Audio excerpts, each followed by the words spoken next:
The girl had just regained consciousness from her coma, only to find her hands and feet tightly bound. Realizing she'd been kidnapped, she could only shift her body to call for help. But immediately, the black-clad figure behind her used a stocking to strangle her neck until the girl was completely suffocated. Then, the masked man intended to bury her deep in the mountains and abandon her in the wilderness. Unexpectedly, on the way, his car was rear-ended by a jeep. The old man driving the jeep hurried out to check and was shocked to find a lot of blood seeping from the trunk of the car in front. This made him alert immediately, and before the other person got out of the car, he quickly took a tissue and dipped it in a small amount of blood. But he had just stuffed the tissue into his pocket when the driver of the car in front appeared behind him.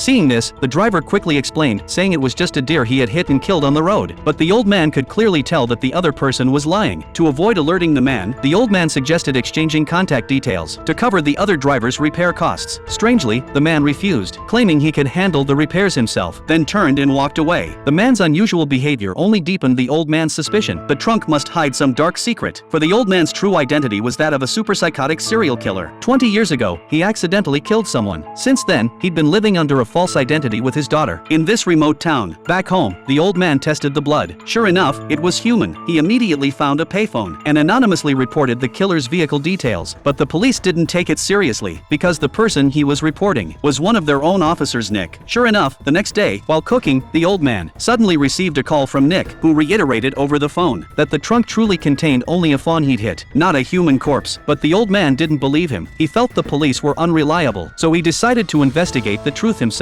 He returned to the intersection where the rear-end collision occurred, speculating on the killer's dumping site. If it were him, the dumping site would likely be the nearby reservoir. The old man drove to the reservoir's edge and indeed discovered a woven sack there. Inside lay the body of a young woman. The case quickly made headlines. Meanwhile, Nick gazed at the reservoir, secretly gloating, not the least bit afraid. Later, he brought his cat to the old man's veterinary clinic, only to find it closed. There he happened to meet a girl, and learned through conversation that she was the old man's daughter. Nick's face immediately revealed an intriguing expression. To exact revenge on the old man, that very night he deliberately struck up a conversation with Anna, preparing to strike at his daughter when the moment was right. So, would the father ultimately save his daughter? The film is titled Memoir of a Murderer.